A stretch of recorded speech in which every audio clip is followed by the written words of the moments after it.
G'day. Today I'm going to talk about faith, and there's a few aspects to this. The first, sort of the most typical, I guess, is related to having faith in God, or faith that there is a God.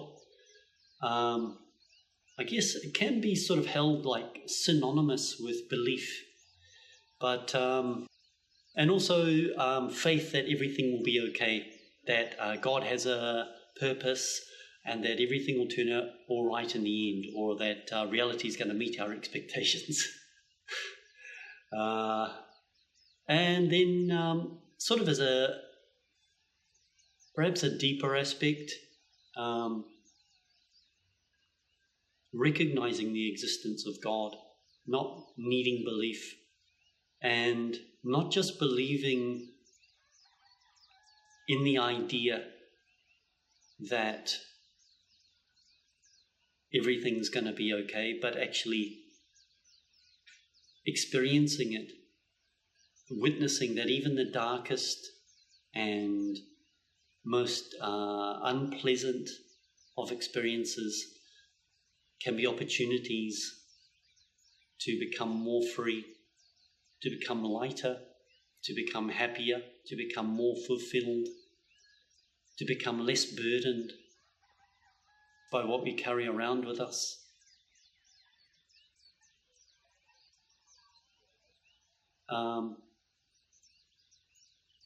Anything that requires that you believe is sort of, it's putting you in a position of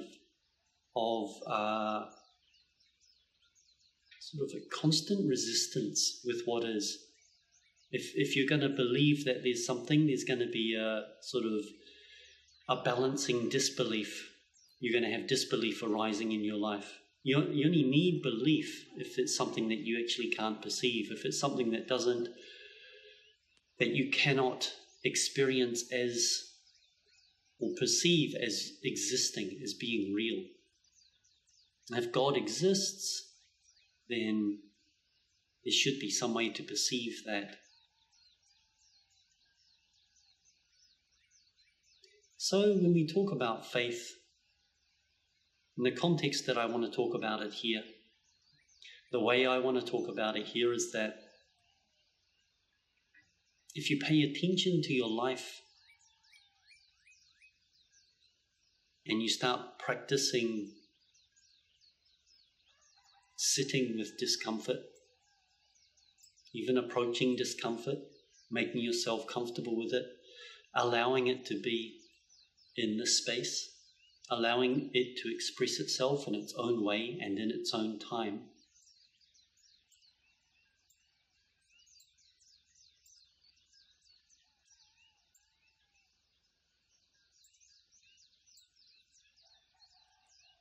You start to recognize that the unpleasant feelings, perhaps the feelings that we've been running away from for so long, that we've been hiding from, that we resist, that we sort of shrink away from, and that sort of over time become terrifying even. The shadow of them, the looming sort of possibility of their presence even, or their looming presence becomes something that we become so accustomed to running from. It sort of enhances and increases the terror associated with it, the discomfort associated with it. But when you sit with it and let it express itself, and by no means is this like necessarily a pleasant experience. It's still unpleasant I should say. But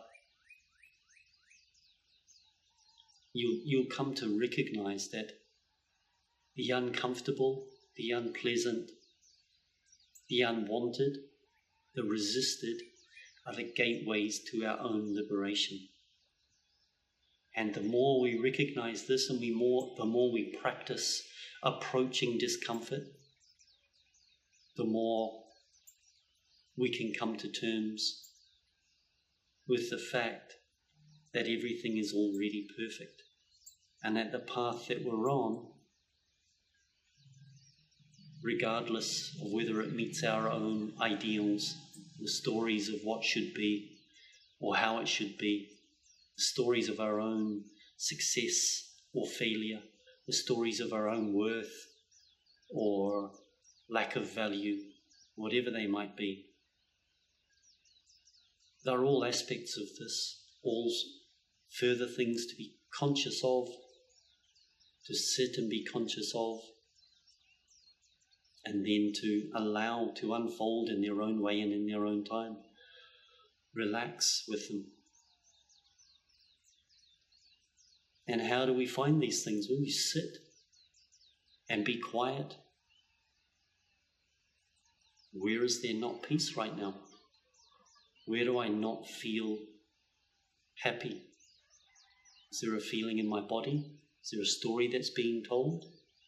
You just sit there and just watch it and let it play out. Let it do its own thing. And let go. And let it be its own thing. As I may have mentioned, I have mentioned in previous videos, it's something akin to a kid who's always pulling at your pant legs for attention. Look at me, look at me, look at this. When you finally stop resisting and just give them your attention, the effect is often quite shocking and profound. For what you give that child is a release from that energy that was consuming them.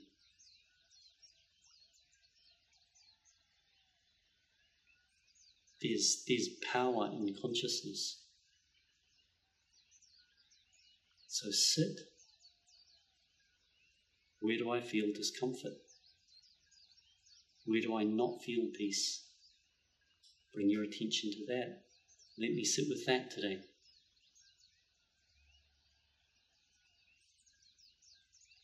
And furthermore, I'd like to say,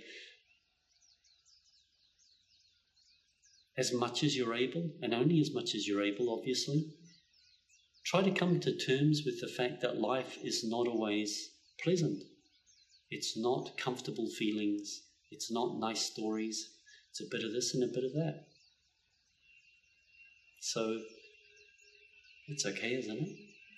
Especially when those negative feelings, the unpleasant feelings, turn out to be the gateway to a higher energetic state for you, like a more liberated state, a state of lightness and freedom. So take your hands off the steering wheel and stop running and come to terms with what you are here and now. I think that's all I have to say about it. Thank you for listening. Any questions or comments, just pop them in the box below. Have a great day and see you around. Bye-bye.